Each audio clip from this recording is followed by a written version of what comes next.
నాకు రక్షణకర్తమైన దేవ, భూదిగంతముల నివాసులందరికీ, దూర సముద్రం మీద ఉన్న వారికి ఆశ్రయమైన వాడ, నీవు నీతిని బట్టి భీకర క్రియల చేత మాకు ఉత్తరం ఇచ్చుచున్నావు. బలమనేటటువంటిగాను పుట్టుకునే వాడే తన శక్తి చేత పర్వతములను తెరపరచువాడు ఆయన. ఆయనే సముద్రముల ఘోషను వాటి తరంగముల ఘోషను అంచువాడు, జలముల అల్లరిని చల్లార్చువాడు. నీ సూచక క్రియలను చూసి దివంగత నివాసము భయపడు. ఉదయ సాయంత్రముల ఉత్పత్తులను నీవు సంతోషభరితముగా చేయించున్నావు. నీవు భూమిని దర్శించి దానిని తడుపుచున్నావు, దానికి మహదైశ్వర్యం కలిగించున్నావు. దేవుని నది నీళ్లతో నిండి ఉన్నది. నీవు భూమిని అటు సిద్ధపరిచిన తరువాత వారికి ధాన్యము దయచేయించున్నావు. దాని దుక్కులను విస్తారమైన నీళ్లతో తడిపి దాని గరిమలను చొప్పు చేయించున్నావు. వాన చల్లుల చేత దాన్ని పదులు చేయించున్నావు. అది మొలకెత్తగా నీవు దానిని ఆశీర్వదించుతున్నావు. సంవత్సరమును నీ దయా కిరీటము ధరింపచేస్తున్నావు. నీ జాడను సారము వెదజల్లుచున్నవి, అడవి బీడులు సారము చిలకరించుచున్నవి. కొండలు ఆనందము మెడికట్టుగా ధరించుకుని ఉన్నవి. పచ్చిక పట్టు మంగళను వస్త్రము వలె ధరించినవి. లోయలు సస్యములతో కప్పబడి ఉన్నవి. అన్నీ సంతోష ధ్వని చేయుచున్నవి, అన్నీ గానము చేయుచున్నవి. దేవుడి తన పరిశుద్ధ వాక్యము దీవించు. ఆమేన్.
అయినప్పటికీ ప్రేమించి వారి మాతో మాట్లాడాలి.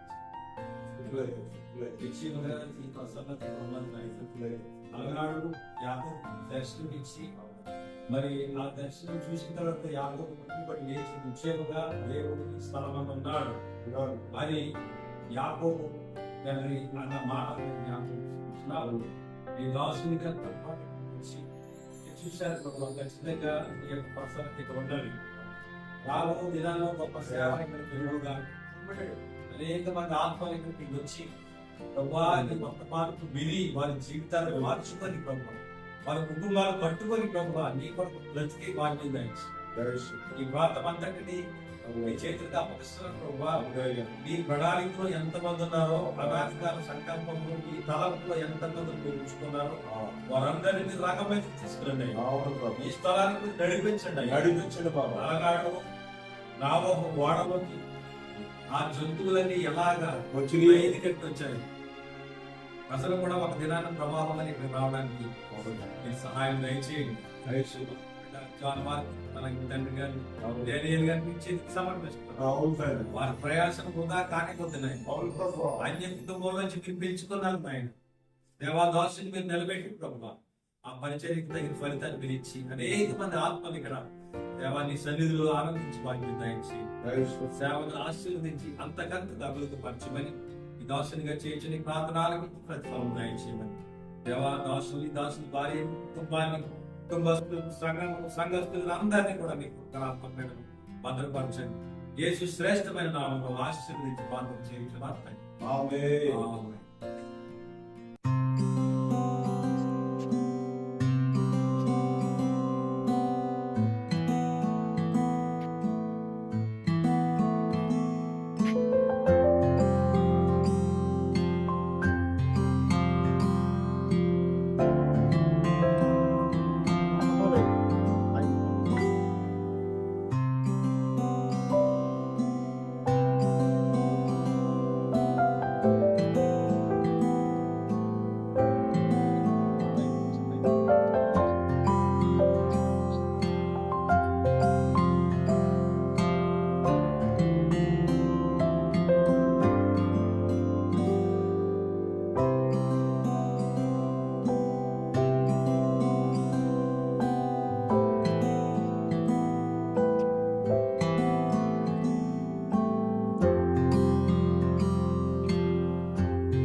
లేట్ అవుతుంది.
I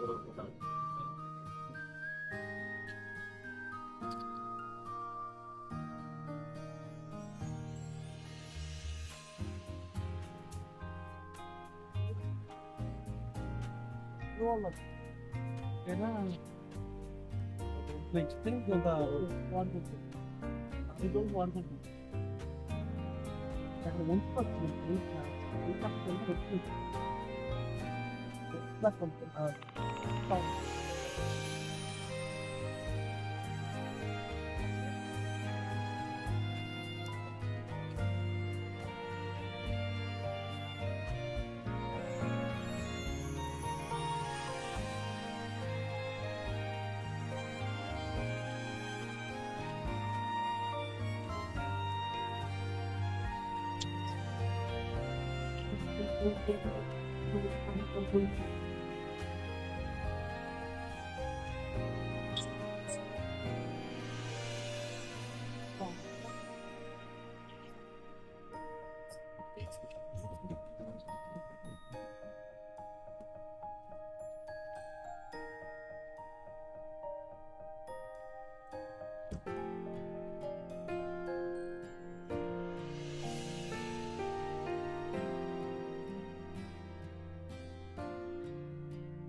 అది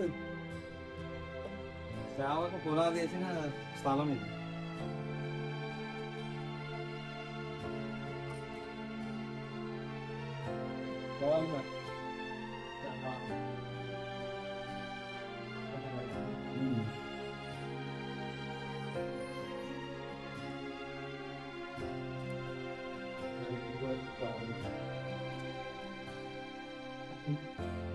పర్లేదు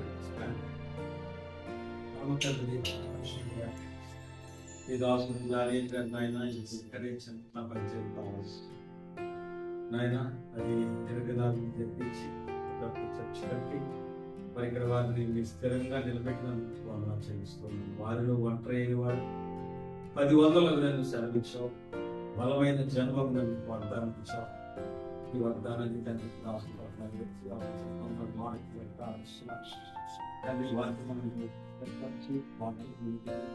అనేక ఆత్మలను మీ మసాలను వారి కోవిలో మీ యొక్క నెలకు వారికి బలముగా వారి ఏ విషయంలో తొలగిపో ప్రతి విషయంలో తల ఎత్తి వాడు నీవే.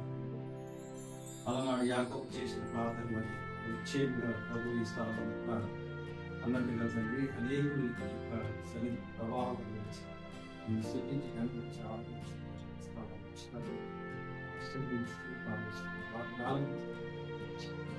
యేసునామమున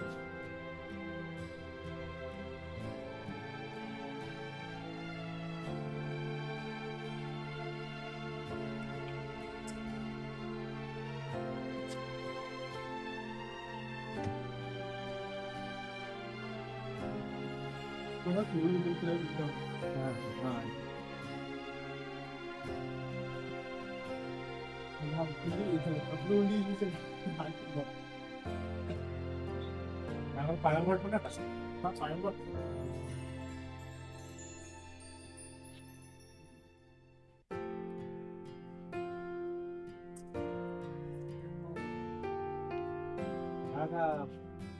లోపల నాకు కూడా బయట చూసి విశ్రాంతి అలాంటి వాతావరణానికి వర్షాలు కూడా మీకు చిన్న వెళ్తే అవునండి చక్కగా అప్పుడు ఎప్పుడు ఎన్ని టైం ఇప్పుడు వచ్చినా బాగా ఉంటాయి బయట అదే అదే వాతావరణం బాప్టిస్ట్ దీనికి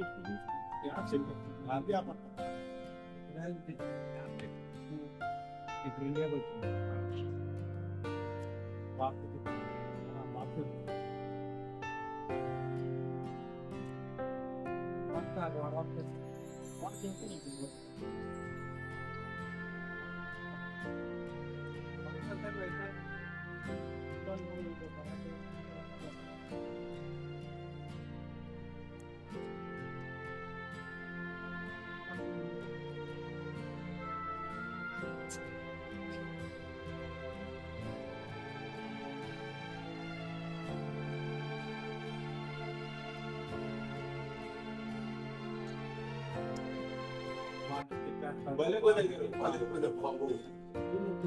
కొన్ని విషయాలు మనం గ్రహించుకోవాలి నా జీవితంలో మళ్ళా వచ్చే అవకాశం లభిస్తే సంతోషం లేకపోయినా ఇది ఒక అవకాశం తీసుకుని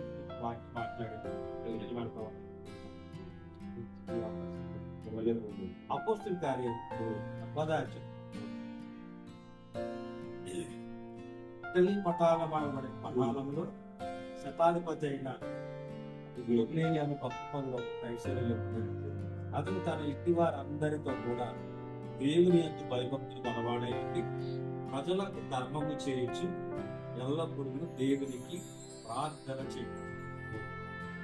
మగలు ఇంచుమించు 3 గంటల వేళ దేవుని దూత అతని వచ్చి కొర్నేలి అని పిలుచుంటారు. దర్శనం అతను దూత వైపు చూసి భయపడి ప్రభువా ఏమన్నాడు? అందుకు దూత నీ ప్రార్థనలు నీ ధర్మకార్యములు దేవుని సన్నిధికి జ్ఞాపకార్థంగా చేరు. అప్పుడు నీవు యుద్ధేపు మనుషులను పంపి పేతులను మారు పేరు గల సీమోలను పిలిపించు. అతను సముద్రపు దరినున్న సీమోలను ఒక చర్మకోరని ఎక్కడ దిగి ఉన్నాడు అతనితో చెప్పాడు. అతనితో మాట్లాడిన దూత వెళ్ళిన పిమ్మట అతను తన ఇంటి పనివారిలో ఇద్దరిని తన యొక్క ఎల్లప్పుడు కనిపెట్టుకుని ఇంటి వారితో భక్తిపరుడు సైనికులు పిలిచి వారికి సంగతులని వివరించి వారిని యుద్ధేపు పంపాను. ఈ అంశం అంతా మనకు తెలుసు. ఇందులో నాకు వచ్చిన ఒక ప్రశ్న ఏంటంటే కొన్నేది భక్తిపరుడా భక్తిపరుడు రాసిందా కదా. అతడు తన ఇంటి వారందరితో అతడు ఒక్కడే కాదు తన ఇంటి వారందరితో దేవుని యందు భయభక్తులు గలవాడై ఉండి ప్రజలకు బహు ధర్మము చేయొచ్చు ఎల్లప్పుడూ దేవునికి ప్రార్థన అంటే బహు ప్రార్థన ఈ బయటపడు.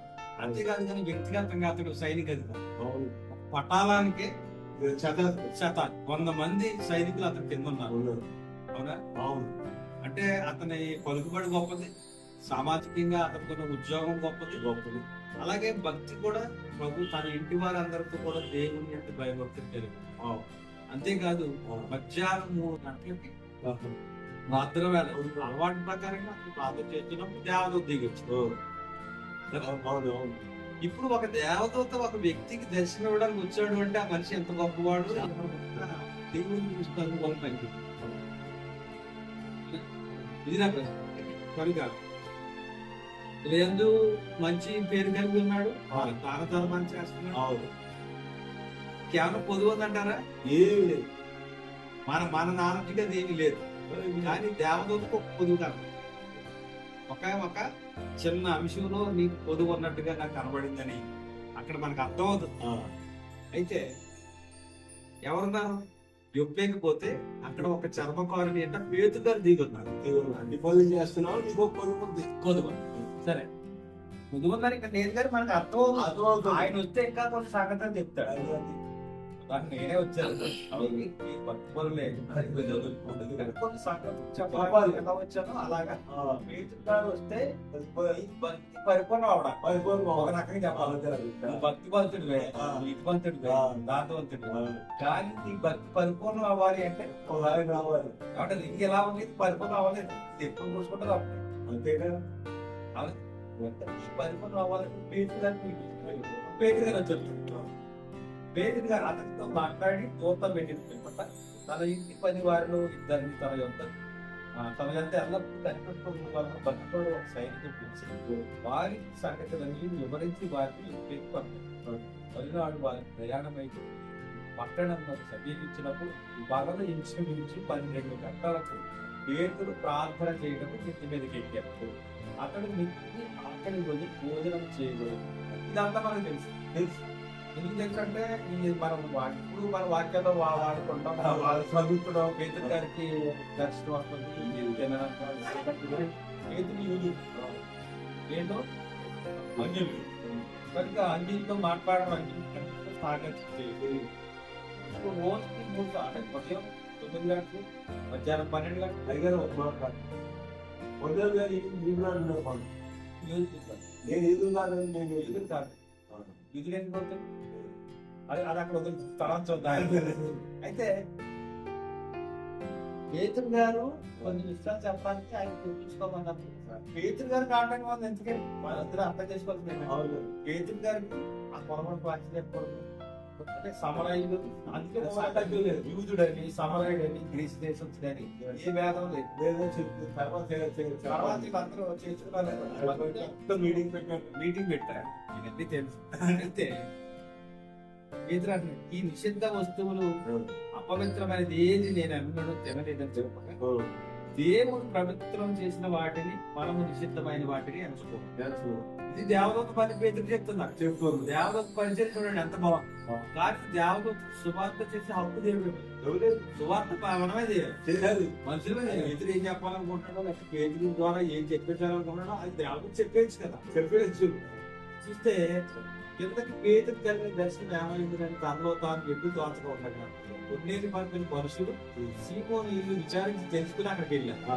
పేతురు మారుపేరు దర్శనం ఉన్నాడా అని అడిగి పేతురు ఆ దర్శనాన్ని సూచించగా ఇంకో 3 మనుషులు వెతుకుచున్నా నీ లేచి క్రిందకి దిగి సందేహం వారితో వెళ్ళింది, నేను వారిని పంపి ఉన్నాను అతను చెప్పాను. ఎంత రాయబారం చెప్పాను, మనుషుల్ని నేనే పంపించాను, నిన్ను నేనే సిద్ధపరిచాను, నువ్వు వెళ్ళాలి అని చెప్పినప్పుడు పేతురు అందుకు వారు నీతి మంతుడు నువ్వు దేవుడికి భయపడివాడను యోధ జనులు అందరి వల్ల మంచి పేరు పొందిన వాడైన శతాధిపతి కొన్నేలేని ఒక మనుషుడు అన్నాడు.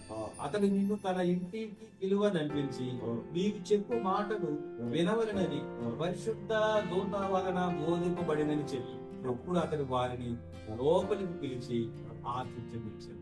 ఆ మరునాడు లేచి బయలుదేరి పెట్టిన ఆ మరునాడు వారు కైసరిలో ప్రవేశించారు. కైసరిలో నేను ఉన్నాను దగ్గర. అప్పుడు కొర్నేలి తన బంధువులైన ముఖ్య స్నేహితులను పిలిపించి వారి కొరకు కనిపెట్టుకుని ఉండేది. పేతురు లోపలికి రాగా కొర్నేలి అతనిని ఎదుర్కొని అతని పాదముల మీద పడి నమస్కారం చేస్తాడు. దైవజనుడు అంటే ఎంత మర్యాద మర్యాద ఇచ్చాడు. అందుకు పేతురు నీకు లేచి నిలువు, నేను కూడా నరుడనే చెప్పి అతని లేవనెత్తి అతనితో కూడా మాట్లాడుచు లోపలికి వచ్చి అనేకులు కూడి ఉండి చూచారు. ఇప్పుడు అతడు అన్యజాతి వారితో సహవాసం చేయటేనను యూదునికి ధర్మము కాదని మీకు తెలియదు. అయితే ఏ మనుషుడును నిషేధింపదగిన వాడైనను అపవిత్రుడైన చెప్పకూడదని దేవుడు నాకు చూపించాడు. అప్పుడు తెలుసుకోవాలి అంటే కదా అంటే అది. కాబట్టి నన్ను పిలిచినప్పుడు అర్థం నేను చెప్పకపోతే నీ వల్ల ఎందుకు నన్ను పిలువనో దానిని కూర్చి అడుగుతున్నానని వారితో కొన్ని 4 దినముల క్రిందట పగలు 3 గంటలు మొదలుకొని ఈ వేళ వరకు నేను ఎంత ప్రార్థన చేస్తుండగా ప్రకాశమానమైన వస్త్రము ధరించిన వాడప్పుడు నా ఇంటి నుంచి కొన్నేలి నీ ప్రార్థన వినబడిన ఈ ధర్మకార్యములు దేవుని సమూహమందు జ్ఞాపకం ఉంచబడినవి కనుక ఉపయోగ వర్తమానం పంపి పేతులను మారు పేరు గల సీమోను పిలిపించును. అప్పుడు సముద్రపు ధరిన ఒక చర్మకారుడైన సీమోను యొక్క దిగి ఉన్నాడని నాకు చెప్పాడు. వెంటనే ఇల్లు పిలిపించింది. నీవు వచ్చినది మంచిది, ప్రభువు నీకు ఆజ్ఞాపించినవన్నీ వింటకై. కొన్నేళ్ళంటే ప్రభువు నీకు ఏదైతే ఆజ్ఞాపించాడో అవన్నీ మేమందరము వినుటకై ఇప్పుడు మేమందరము దేవుని ఎదుట ఎక్కడ కూడి ఏమి ఇచ్చాడో వాక్యాన్ని అది మాకు ఇక్కడ కూడి ఉన్నామని చెప్పి ఆ కుటుంబం అందరినీ సమావేశపరిచి అందుకు పేతురు నోరు తెరచలేదు. పేతురు గారి ప్రసంగం దేవుడు పక్షపాతి కాడని నిజముగా గ్రహించుచున్నాను. ప్రతి జనములోను ఆయనకు భయపడి నీతిగా నడుచుకుని వారిని ఆయన అంగీకరించారు. కులము లేదు, మతం లేదు, ఏ భేదము లేదు. ఎవరైతే దేవునికి భయపడి నీతిగా నడుచుకుంటారో ఆయన వారిని అంగీకరిస్తారు.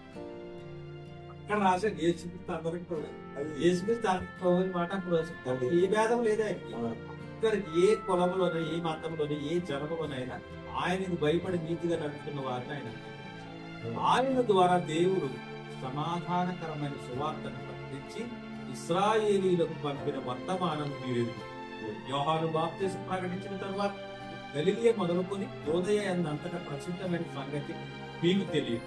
అదేదనగా దేవుడు నజరేయుడని యేసును పరిశుద్ధాత్మతో శక్తితో అభిషేకించినది.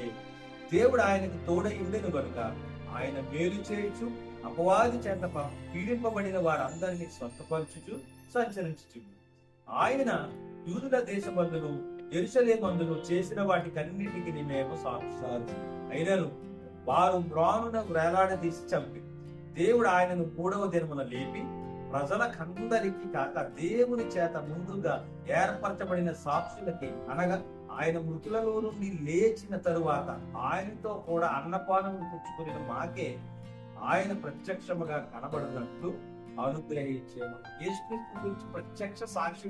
ఆయనతో నడిచాడు, ఆయనతో తిన్నాడు, ఆయనతో పడుకున్నాడు, ఆయనతో కనుక ఆయన మృతుల్లో నుంచి కూడా లేవడం అనేది అల్లారా చూసి మేమే దీనికి సాక్షులు అని అంటున్నాడు. ఇది కాదు, దేవుడు సజీవులకును మృతులకును న్యాయాధిపతినిగా నియమించింది. ఈయనే అని ప్రజలకు ప్రకటించి దృఢ సాక్ష్యం ఇవ్వలేదని మాకు ఆజ్ఞాపించాడు. ఎందుకు మేము ఇలాగ ఊరు వాడ తిరుగుతున్నామంటే ఇదిగో ఇక్కడ చెప్తున్నట్టు దేవుడు సజీవులకును మృతులకును న్యాయాధిపతినిగా నియమించిన వాడు ఈయనే అని ప్రజలకు ప్రకటించి, ఈయనే అంటే యేసుక్రీస్తు, చేసే సజీవులకు మృతులకు ఆయనే న్యాయాధిపతి. ఆ విషయం ప్రకటించమని మాకు ఆయన ఆజ్ఞాపించారు. ఆయన ఎందు విశ్వాసం ఉంచి వాడెవడు, వాడు ఆయన నామము మూలముగా పాప క్షమాపణ పొందునని ప్రవక్తలందరూ ఆయనను గూర్చి సాక్ష్యమిచ్చుచున్నారు అనేది. సరండి, ఈ వాక్యం నేను ముఖ్యంగా దీన్ని హైలైట్ చేసి మాట్లాడాను. ఆయన ఎందు విశ్వాసం ఉంచి వాడు ఆయన నామము మూలముగా పాప క్షమాపణ పొందునని ప్రవక్తలందరూ ఆయనను గూర్చి సాక్ష్యం ఇచ్చుచున్నారు.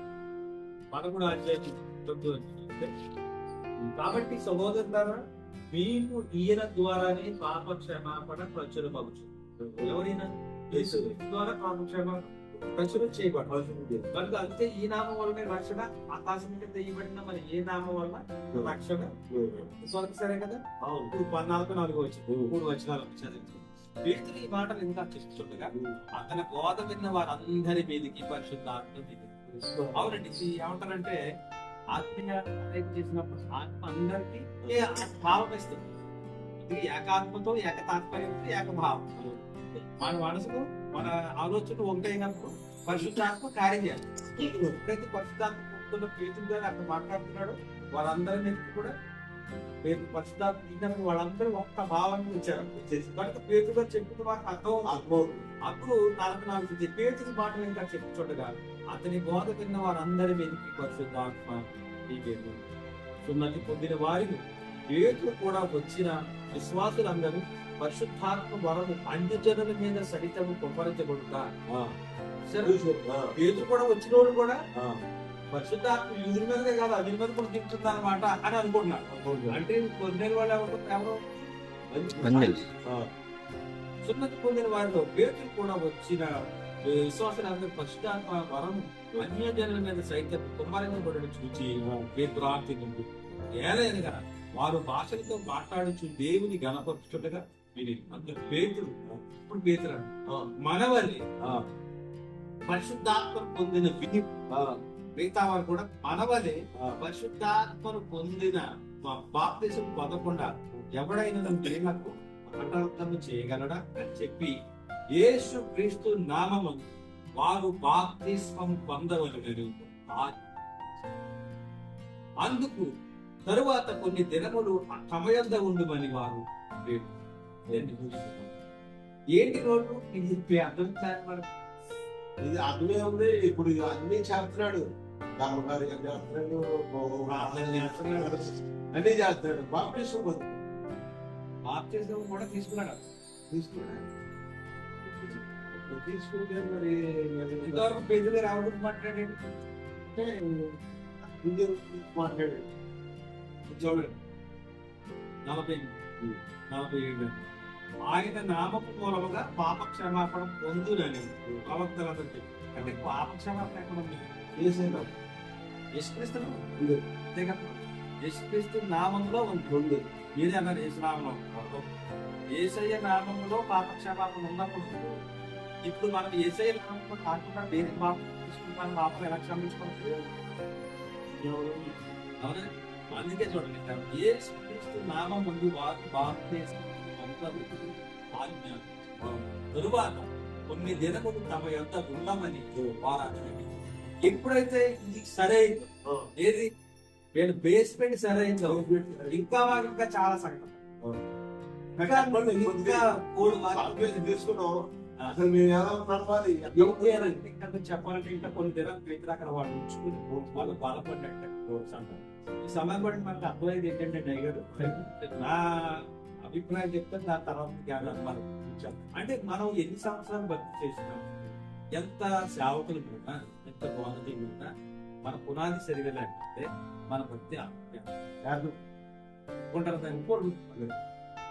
మరి క్రైస్తవులు ఇప్పుడు ఆదేశాలు కదా, ప్రభు అక్కడే, ఆయన ప్రభు యేసుక్రీస్తు విశ్వాసం ఒకటే, యేసుక్రీస్తు నామంలో విశ్వాసం ఉంచాలి. బాప్తిస్మం ఒకటే, యేసుక్రీస్తు నామంలో బాప్తిస్మం పొందాలి. తండ్రి అయిన దేవుడు ఒక్కటే. అక్కడ ఏమంటాడు యోసేపు గ్రంథంలో, ఎలాగ మనకు శిశువు పుట్టి మనకు కుమారుడు తెగించబడిన ఆయన భుజం మీద రాజ్యభారం ఆశ్చర్య బలవంతుడికి దేవుడు నిత్యుడు తండ్రి. ఎవరు తండ్రి? యేసుక్రీస్తు తండ్రి. కుమారుడు ఎవరుంటారు? కుమారుడు. ఆయన భుజం మీద రాజ్యభారం ఉంది, పరమ రాజ్యభారం ఉంది కనుక ఆయన పేరు ఆశ్చర్యకరుడు, ఆలోచనకర్త, భగవంతుడైన దేవుడు, నిత్యుడు తండ్రి. తండ్రి ఎవరు? ఈ వచ్చిన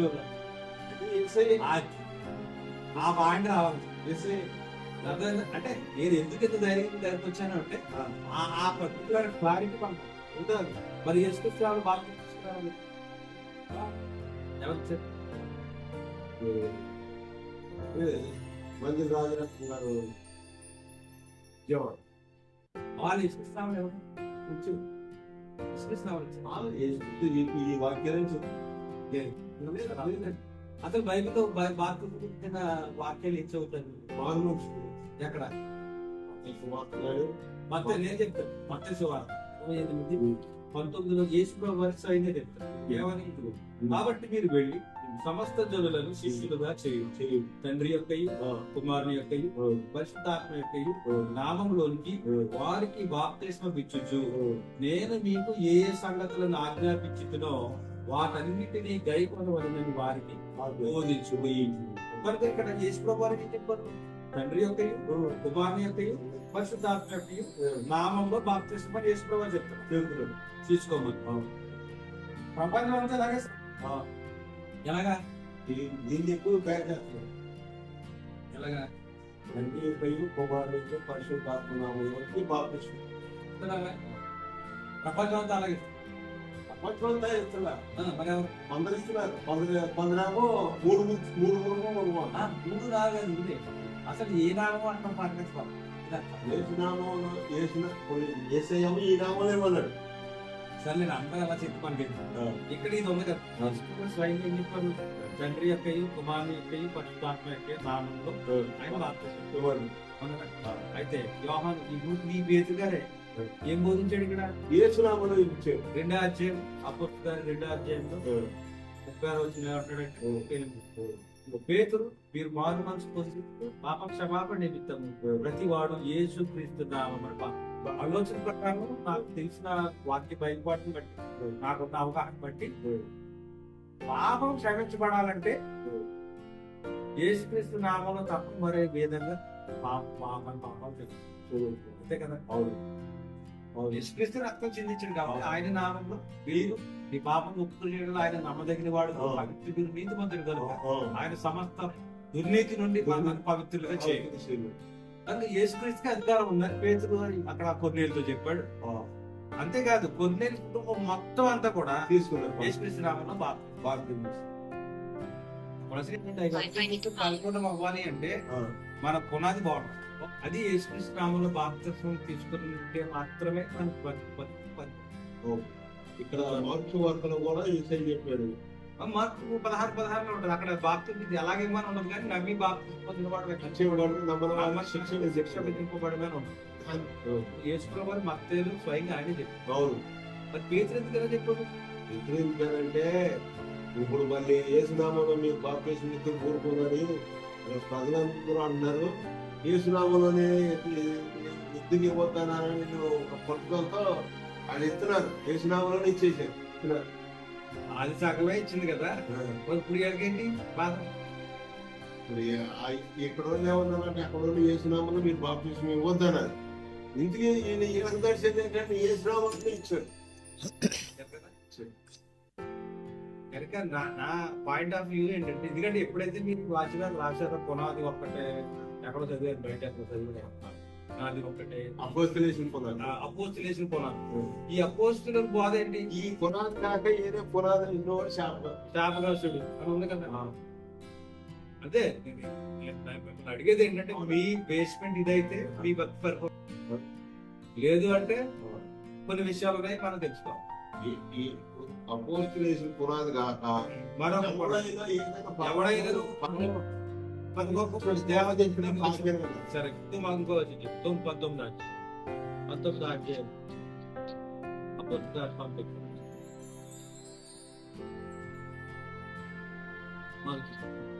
మీరు విశ్వసించినప్పుడు అపోల్లో కొరింథీలో ఉన్నప్పుడు జరిగినది ఏమనగా, పౌలు పై ప్రదేశములలో సంచరించి ఎఫెసుకు వచ్చి 100 శిష్యులను చూసి, మీరు విశ్వసించినప్పుడు పరిశుద్ధాత్మ పొందించరా అని వారిని అడగగా, వారు పరిశుద్ధాత్మ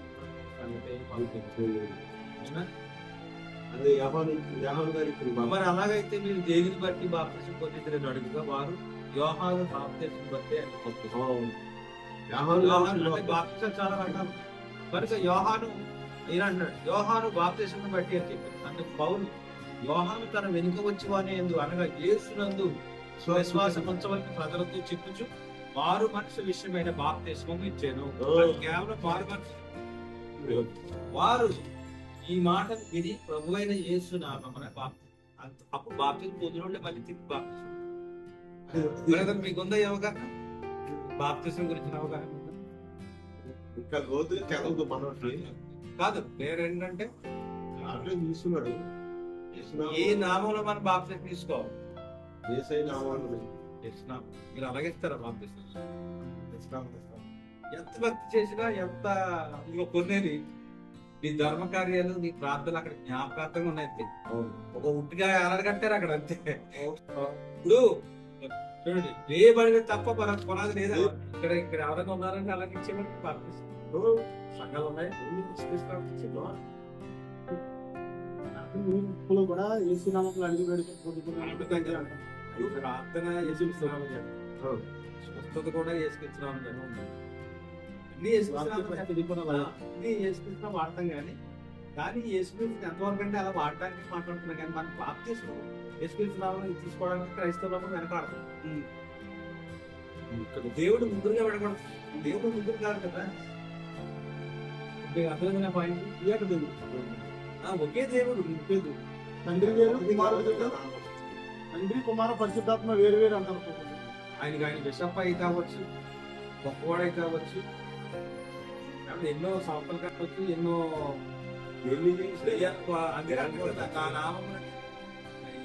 ఈ నామం దెయ్యాలు వెళ్ళగొట్టడం, స్వస్థతం చేసాం అంటారంట. ఆ రోజు అసలు అక్రమం చేయకూడదు. మీరు ఎవరో నేను ఎదిగినట్టు అక్రమం, మనుషుల్లో అక్రమం విస్తరించాడు. ప్రేమ చల్లారిపోయింది. ఈవేళ ప్రేమ లేదు అక్కడ. మనిషి క్రమమైన మార్గం లేదు. క్రమమైన ఒక వాక్యం అంటారు. కనుక ప్రతి వ్యక్తిని కూడా వాక్య క్రమంలో ఉంటే దేవుడు వాడు తప్పునండి. వాళ్ళు ఇద్దరు 10 మంది అలాగే చదువుకున్నాం కదా. ఆ మాట నాకు చాలా నచ్చింది. అవును, ఏమాట అంటే 10వ అధ్యాయం అదే 35 ప్రతి జనములు ఆయనకు భయపడి నీతిగా నడుచుకుని వారిని ఆయన ఈ జనంలో ఉన్నా, ఏ జాతిలో ఉన్నా, ఏ కులంలో ఉన్నా, మనం దేవునికి భయపడే జనాలు కావాలి. వాళ్ళని ఆయన అంగీకరిస్తారు. కనుక నేను కోరుకునేది ఏంటంటే దేవుడు మనల్ని అంగీకరించి భక్తిమానం చేయాలి. మన సొంత భక్తి కాదు. మన సొంత భక్తి కాదు. ఇప్పుడు ఉదాహరణ 20 లక్షల మంది మొదలెట్టారు పోయాడు ఇస్రాయల్. ఇస్రాయల్ రూట్ ప్రకారం పిల్లలు పొత్తులు పిల్లలు లెక్కకూడదు కాబట్టి లెక్కెట్టారు. కానీ పిల్లలు స్త్రీలు కలుపుకుంటే కాల్బాలమే 6 లక్షల మొత్తం ఎంత 20 లక్షల మంది 5 బయటకు వచ్చారు. కడకేంద్ర కూడా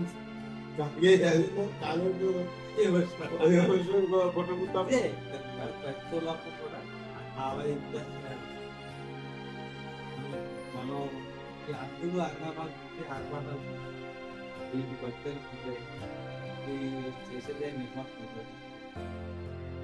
వాక్యం అనే అర్థం వచ్చేసరికి వాక్యం అనే బీటురాయ తేలిపోతుంది మనకు దేవుడు ఎంత భక్తి చేసాడు. అది వాక్యం దగ్గరికి తేలిపోతుంది. సంఖ్య కాదండి, సత్యం తెచ్చుకుంటే ప్రతి ఒక్కరు ఆటోమేటిక్గా పరిగెత్తుకోవాలి. వాక్య దాహం ఉండాలి మనుషులు. దాని తగిన మనం కూడా ప్రయాసపడాలి. వాక్యమే సత్యం అని మనం ఎదుర్చాలని మాట్లాడుకుంటే అంటే ఈ సత్యమైన వాక్యం సర్వసత్యం చెప్పు. దాన్ని 3 జపం తీసుకెళ్ళినట్టుగానే అందులో కూడా 3 జపం ఉన్నాయి. లోపల ఎక్కడ ఆగిపోతుందంటే లోపల నుంచి ఆగిపోతున్నాం. లోపల నుంచి కేటేసినంత మాత్రం ఇంటికి వెళ్తాం. నాకు అనిపించలేదు. అదే బాధగా ఉంది. ఎప్పుడు కూడా ఈ కోటలు నాకు ఎదుర్కొన్నట్టుగా చాలా అంటే చాలా లేని మనవుడా తీర్పు దినము తాగలేముగా, తీర్పు దినము తాగలేముగా, రక్షణ నిర్లక్షణం నీ వద్ద ఉన్నది. ఇదే అనుకుల సమయము